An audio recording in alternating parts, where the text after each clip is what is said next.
Bonjour tout le monde, donc c'est le moment de vous montrer les résultats donc sur eToro sur les 2 derniers mois. Donc petit rappel, mi-juin 2020, je m'étais lancé un défi, donc mettre 2000 $ sur eToro, enfin un peu moins, 1990 $ à peu près, et de l'investir seulement en copy trading pour vous montrer vraiment tous les résultats.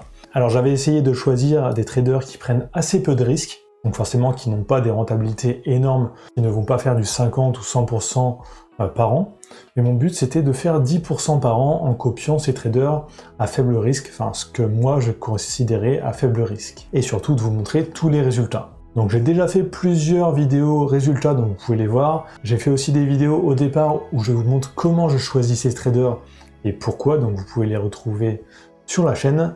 Donc la dernière vidéo résultat c'était début février. Donc on va directement aller voir le portefeuille, donc je suis bien sûr réel, et là on peut voir on est à 2143,87 $. Alors si on retourne voir la dernière vidéo résultat, alors déjà je me suis trompé, donc j'ai déjà montré les résultats de février 2021. Donc on va voir ensemble les résultats en fait de mars et avril. Donc on pouvait voir au moment de la vidéo, on était à 2142 $, et là on a seulement augmenté de 1 $. Donc on va voir un peu qu'est-ce qu'il s'est passé pendant ces 2 mois. On va voir directement sur le compte. Donc petit rappel, donc le compte est en clair sur eToro, donc vous pouvez retrouver tous les stats. Donc vous avez juste à taper trading des tutos ici dans la barre de recherche et vous me trouverez. Donc on va aller dans statistiques. Donc février en fait on avait été en perte et mars aussi on a été en perte, donc de 0,63%. Par contre avril on est remonté, donc c'est pour ça qu'on n'a pas eu d'augmentation vraiment sur le portefeuille, parce que là on avait eu 2 mois vraiment en perte. Mais en avril, ça a bien rattrapé. Donc on va voir le graphique pour voir un peu plus en détail. Donc là, on peut voir les résultats. Donc janvier, ça avait augmenté. Février jusqu'à mi-février, ça avait bien augmenté. Ensuite, ça avait diminué. Et là, mars-avril, donc mars, on est passé de ce niveau-là à ce niveau-là, donc ça a diminué. Et par contre, en avril, on a bien remonté. Donc ça n'a pas réussi pour l'instant à rattraper le plus haut qu'on a eu, donc mi-février. Donc je crois que j'étais à plus 170 ou 180 $ mi-février. Donc si on revient voir un peu en arrière, on peut voir, donc depuis que j'ai commencé à investir, la tendance était vraiment haussière là tout le long, et juste là on a eu le premier crash vraiment fin février. Donc ensuite au niveau de mon portefeuille aussi ça a changé, donc là le montant alloué a diminué, donc on était à quasiment 2000 $ alloués, mais là ça a diminué. Alors qu'est-ce qu'il s'est passé en fait, c'est que des traders ont retiré de l'argent de leur portefeuille, donc je l'ai récupéré moi en disponible ici. Donc par exemple là un trader où j'ai investi 200 $, s'il récupère 10% de son portefeuille, moi je vais récupérer 10% de mon investissement sur mon portefeuille aussi en disponible. Donc en fait là c'est ça qu'il s'est passé, donc j'ai récupéré 124 $ en tout que je vais pouvoir réinvestir dans cette vidéo. Donc là par exemple quand on voit montant investi 260 $ et valeur actuelle 245, on pourrait se dire bah il y a un truc qui cloche, je suis en train de perdre de l'argent alors que c'est dans le vert.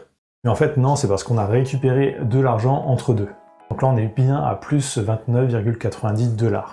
Donc cet argent je vais le réinvestir donc sur la personne qui a la meilleure rentabilité, donc c'est celui-ci. Donc roudenter, ajouter des fonds. Donc là il faut bien que je décoche la case copie les trades ouverts, parce que maintenant le montant minimum en fait pour copier un trader c'est 500 $. Donc avant, quand j'ai commencé cette vidéo, c'était 200 $ minimum, mais c'est passé à 500. Alors sûrement à cause de la règle des 1 $ pour ouvrir un trade, il y a pas mal de débutants à mon avis qui ne connaissaient pas cette règle, du coup ils n'avaient pas la même rentabilité que les traders et ils devaient s'en plaindre. Donc là avec 500 $ minimum, ça règle ce problème. Donc si vous voulez savoir ce que c'est la règle des 1 $, je vous invite à aller voir la vidéo que j'ai faite dessus, donc vous la trouverez facilement. Donc là je décoche, copie les trades ouverts, et je peux descendre en dessous, donc je vais mettre 124, donc je vais tout mettre sur cette personne-là, et je fais actualiser. Donc là, montant modifié à 260 $ sur cette personne. Donc petit bilan, là depuis le départ, donc est-ce qu'on est bien parti pour faire les 10% comme je m'étais fixé? Alors les 10% ça va dépendre, si ça continue exactement comme ça, on devrait pile poil arriver à 10%. Par contre, s'il y a un mois qui se fait dans le négatif, donc là comme mars, il y a des chances qu'on arrive un peu en dessous, donc plus à 8 ou 9%. Donc pour l'instant, on est à plus 7,55% depuis le départ. Donc il reste un mois et demi pour atteindre les 10%. Donc là, le défi, je me l'étais fixé sur 1 an, mais comment va se passer la suite? Donc ça va dépendre de vous aussi. Donc j'ai deux solutions, soit je continue comme ça, soit ce que j'ai bien envie de faire, c'est retirer toutes mes copies, donc mes copies actuelles, ou peut-être en garder quelques-uns, et me mettre à copier des personnes qui prennent beaucoup plus de risques, donc pour essayer d'avoir vraiment une rentabilité beaucoup plus importante. Donc là par exemple des personnes qui vont faire plus 50, 60, 70% par an, donc bien sûr des copies beaucoup plus risquées, mais qui peuvent rapporter beaucoup plus. Donc ça, dites-le moi dans les commentaires. Donc est-ce que ça vous intéresse de me voir investir sur ce type de trader, et que je vous montre vraiment comment je l'ai choisi, et que je vous montre aussi tous les résultats ensuite sur 1 an. Donc si je fais ça, je rajouterai peut-être aussi 2000 $ sur mon compte eToro, vu que le montant minimum pour copier a été augmenté à 500 $. Donc dites-le moi vraiment dans les commentaires. Donc petit avertissement pour ceux qui voudraient se lancer dans le copy trading. Donc là, les résultats des personnes, c'est sur les 12 mois précédents. Donc s'ils sont dans le positif, ça ne veut pas dire qu'ils vont continuer à être dans le positif. Donc il peut y avoir des risques, donc il faut bien être conscient de ça. Donc n'investissez que de l'argent dont vous êtes prêt à perdre, donc pas de l'argent dont vous avez besoin pour vivre dans les prochains mois. Donc c'était l'avertissement vraiment avant de vous lancer. Donc on a fini pour cette vidéo, donc si vous voulez vous inscrire, il y a mon lien d'affiliation juste sous cette vidéo.